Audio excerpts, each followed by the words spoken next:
So, So this is it. we did it. We did it. This is the... Should we tell them it's the second take? No. No. Okay. No need. Okay. So, we're doing a video. What are we doing a video on, Zach? This is just us introducing ourselves, and we've had some requests for people wanting to know us, wanting to know about us. Yep. And so we thought we'd oblige and start doing some other videos like this that we'll talk about maybe later. Yeah. And so this first one is all about how did we meet, how do we form True VFX the way it is now, and kind of our individual past histories. Yeah, that's it. That's what we're going to be doing, guys. So, without further ado, let's jump straight in. Yeah. Who are you? Who are you? Hey. Hey, You got me. Yeah. You got me. Okay. Am I doing me first? Yeah, I'll see you. Okay. Okay, I'm I'm good. Richard. You're Zach. I'm Richard. That's right. What do? I started... you know what? I didn't start True VFX. I just started the stuff, and then we went into True VFX as a twosome. That's right. But yeah, so I'm Richard. I live and breathe Blender, apparently. And there's really not much else to know about me until we start asking the other questions. That's fair. Yeah, so I'm just partnership with Zach for True VFX. We run and own True VFX and all of the True tools that go with it. That's very true. It's very true. It's very true. Yeah. Well, like you said, I'm Zach. Again, without going into too much detail, I'm father of two, husband of one, thankfully. And yeah. Hey, why aren't we in the same room? Why aren't we in the same room? Why is this two different video streams? Yeah. Because we live thousands of miles away from one another. That's right. Yeah, that's right. Where do you live again? I live in the Midwest in the States, United States of America. Yeah. And wait, you live in a little island or something? Little island, yeah. Yeah. In like the North Sea somewhere. Something like that, yeah. I think it's Great Britain or something. The United Kingdom. There's so many different names for it. I feel like I've heard of it before. Yeah, we're only little. We're not that popular. Yeah, I feel like it's somehow in my history. I learned about it maybe in history once. Let's not go there. All right. Hey, so what did you do before you started making add-ons? Or before we started going full-time with True VFX, what were you doing? So before True anything, I was... Okay, brief history, let's roll back time a little bit. University, studying animation. That was a newish course, like a new curriculum to the university that I was in. So a lot of the studying that I did was YouTube. I paid a great deal of money to study on YouTube. Did that for 3 years. And then once I'd left university, I spent some time in Finland. Worked over there for 6 months doing photography and tour guiding for Northern Lights tours. So 6 months in the freezing cold, driving around in pitch black in a minibus in the snow and ice. It was amazing. Sounds like it. It was amazing. And then when I came back, I went back to my old job, which I took. Do you guys call it a sabbatical? Like a 6 month, sabbatical. Sure. We call it like a holiday leave or something. So I took 6 months off from that to do that. And then I went back to my old job, which was working in a bank. And then the world basically ended and we started True VFX. That's a very concise history there. Yeah. Yeah, so that's a little bit about me pre-True VFX. Okay, yeah. What about you? Yeah, so same thing. I went to college, a local university here, and I learned computer animation. And very similarly, YouTube education, and I basically paid a lot of money for a good I paid a lot of money for good critique. That's kind of effectively what I did. Yeah. Is that I got a lot of good critique, but I was forced to take a lot of other classes that I didn't need, and but it did get me interested into coding some. I took a couple classes and I thought this is really cool, but I was liking animation more at the time. So I continued with my animation degree and graduated, and then I got a job fresh out of college in a startup called OrthoClick, and we created 3D digital interactive models for lawyers and their clients to take into court. So instead of showing off an X-ray or a CAT scan, a 2D dimensional black and white image that a hair could be confused with a crack in the bone, right? Yeah. We actually showed you a fully realized 3D colored model that you could interact with. We use Unity, and we exported effectively a fancy version of a game, and users could zoom in, zoom out, rotate around. Now we had our a lot of the lawyers were using Pentium Duo workstations. They're like Chromebooks and stuff. Like you can't actually install this on a Chromebook. And they're like, what? Yeah. I have a what? Yeah. So that was half the battle, is that we couldn't actually do everything we wanted to do because our users had just really bad thoughts. But that's neither here nor there. And so same with you. COVID happened. Everything got shifted. Actually, I got promoted and became the vice president of myself over animation because I was the only animator left. And then the March of 2021, we closed our doors. We didn't file bankruptcy. We didn't do anything like that. We just said, I think we cut it even, and we said, all right, and everybody go home, which is 3 of us. So, and then I started full time here. So you did. That's when I finally stole you. I was like, you snatched me right up. That's right. That's right. Yeah. That wasn't that long ago now. We think about it. A year and a half. Yeah. Basically. Like yeah. Okay. So, Zach, what made you start wanting to make add-ons, or what made you start making add-ons? Yeah. So it was mainly just for my job, just trying to get a faster workflow. I learned Python for making Blender add-ons. I'd watch a couple of YouTube tutorials and just like, that'd be interesting. So I learned Python, and then, which was infinitely more complex, I learned Blender's API slowly over time. And so I did about 2 years, and then my wife got pregnant. By me, I should say. Yeah. We got pregnant. Yeah, it didn't just miraculously happen. I'm like, oh. No, it was planned. And so she wanted to stay home. And so I was like, that's fantastic. I want you to stay home. Yeah. Whatever makes you happy. And so we made a budget. We realized I need to make more money. And lo and behold, I see a post on Blender Nation asking for a developer to come alongside and make an add-on. Yeah, and so I replied to the effectively the ad, and lo and behold, it was Richard, and here we are 2 years later. Yep. Yeah. And so I made it originally for workflow stuff, and then I just kind of went on from there. Yeah. And that's where we are now. Yeah. Now, what about yourself? If you're working at a bank, how did you get from a bank to? How do you go from moving people's money to different accounts? Not illegally, they were asking me to do it. I wasn't just moving money around. Sure, just for funsies. Yeah. Yeah. So how do I go from that to that? So I've always had an art background. Always loved doing anything with art and creativity. And part of the course that I was doing in university, it was because it was a new course. They really wanted to prove themselves to the higher ups in the university to say this course was viable, and the workload was ridiculous. And as part of that, I was like, I basically need to find a way to automate most of this stuff. And this is back when Blender was in 2.7 something or whatever it was. It wasn't the fastest. It wasn't as fast as it is now. Right. So I that's where True Terrain came from. I was doing the university course. I was I'm making environmental shots for some of these final renders, final films that I'm doing for the animation.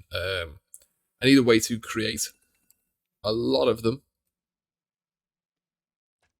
I can't believe how many alarms are going off. quickly. I'm so sorry. We'll cut that out, don't worry. Okay. I It'll don't just know be how my many alarms face. I have said. Yeah, just like, yeah, let's go away for a little bit. Where was I? True Terrain. That's based. Yeah, so that's how True Terrain happened. Because I needed to quickly create like environments, big environments, fast, and basically churn out a lot of shots because it was more about like composition and lighting and sort of how much can you prove that you've done rather than just like make one scene and do like a 3-minute animation in this one scene. And that's where True Terrain came from, which was originally just like a glorified material maker for terrains, and then some assets and some 3D models and things like that. And then it led to somehow me putting it on Blender Market. I think it was because I was like, I finished university now. I need some extra income because the job I was working wasn't paying great. And then I was off to Finland, so I kind of wanted a little bit of residual. Blender Market told me to go away. They said, you're not good enough. And then I applied again. I know. I applied again. Yeah, this is when the screening process was like a thing. You had to get screened to get on Blender Market. And then I went back after spending some time in Finland, put it up. So this was 2017, put it up 2018-ish. It got accepted. It turned into a tool. And then it slowly, it slowly became what it is today. It takes time. Yeah, it's a big boy. So it's going to grow even further. Yeah. All right. Okay, cool. Yeah. So that is effectively the background story. Now, once we actually met up, it took a little bit to get started. I think development for True Terrain 3.0 was roughly 5 or 6 months. Yeah.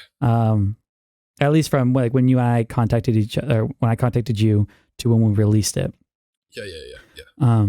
So during that process, what was your opinion of this new developer that you found? Were you worried about anything? Did you have any concerns? This is the obvious concerns. Like, you meet someone new, you don't know if it's going to pan out.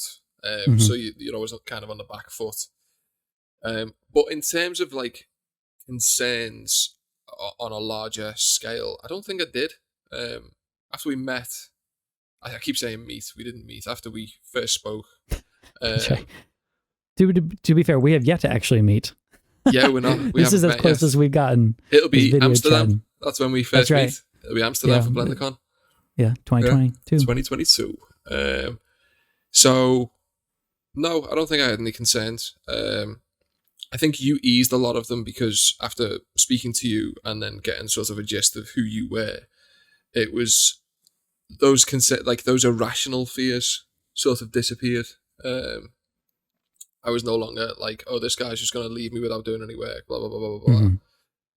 It just became nonsense, really, to worry about those things because you were hands-on. You were wanting to work and you were doing it. And then, I mean, I wasn't really paying you anything. No. But you stayed around. If I remember correctly, you offered me $30 and then 10% of future 10% of the sales going forward. I'm a frugal man. That's right. You know what? And I said, yeah, that sounds like good. That sounds like a good idea. Yeah, I can support my wife and new child on that. Who's to blame here? Me for trying to take a shot, or you for accepting the lowest wage ever? We'll both take the L for that one, maybe. Yeah. So I don't think there was any concerns. Nothing with you. Obviously, there's concerns when you're doing stuff. It's like, is this going to be good? Is this going to be terrible? Are people going to like it? But that's more like just forward thinking more than anything than a concern. It helps you build something that will be good. But on the flip side, like obviously you'd never met me and you were willing to take up a job for $30 and That's a right. percentage of something that might never sell. What were Yeah. your concerns, Zach? Gosh, yeah. Well, honestly, like you said, after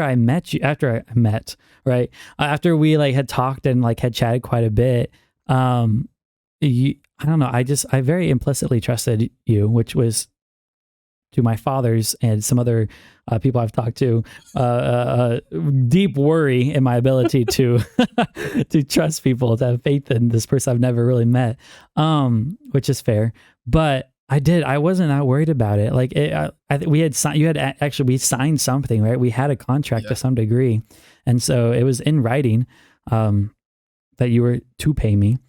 And you as I worked, you kept upping my percentage, which was nice. As I brought more to the table, you were willing to reward that. Yeah.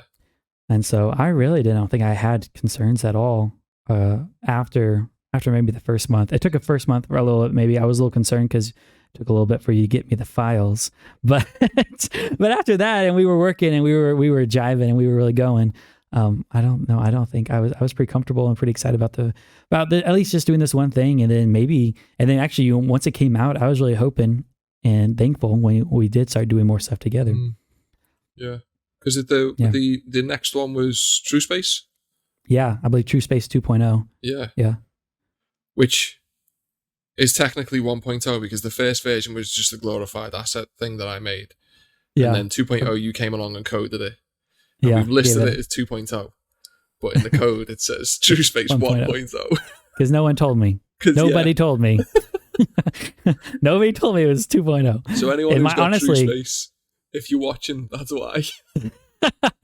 Yeah, honestly, not till like, I think a day ago, did I realize that True Space is supposed to be 2.0. Yeah. And I don't know. I got other stuff I've been paying attention to, Yeah, we were busy guys. Yeah, that's right. Yeah. So, okay, so I suppose we could sort of, because we've got our questions that we're looking at. We know what we want to ask each other, but like what was it that drove us to sort of do more? Because obviously we'd worked together and we'd known that like we were good to work, but there obviously must have been a reason for obviously myself and for you to decide, yeah, okay, let's take on more projects, let's do more work. Right before either of us had actually lost our jobs. Yeah.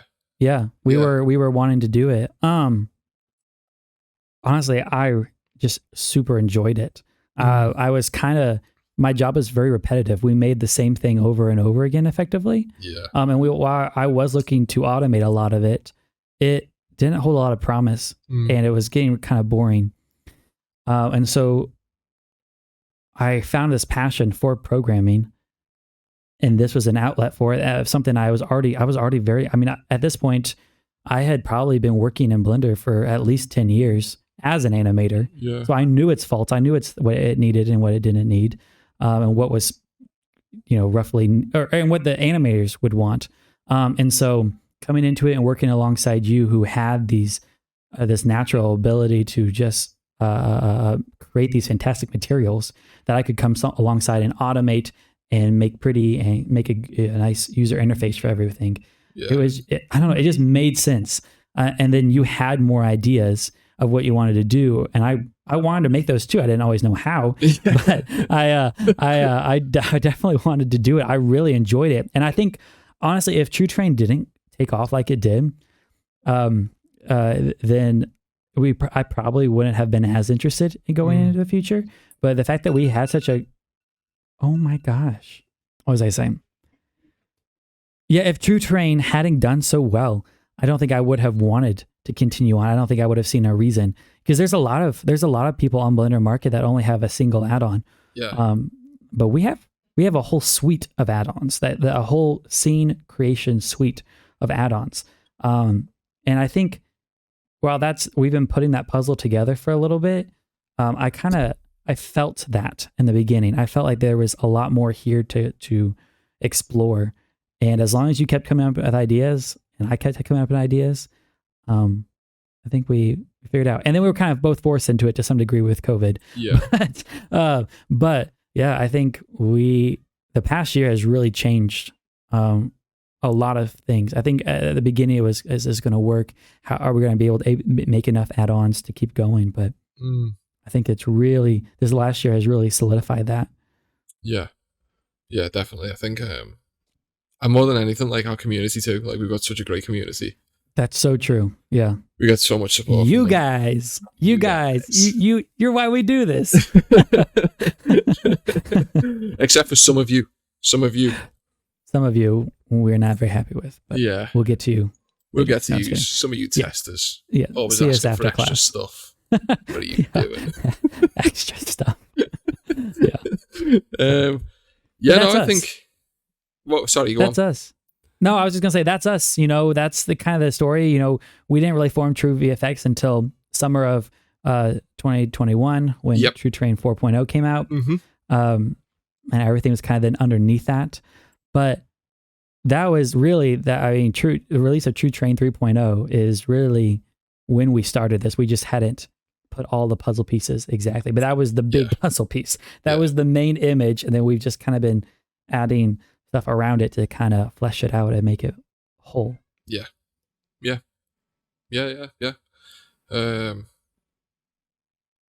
have put it any better myself. Yeah. So we want to do more videos like this. Yeah.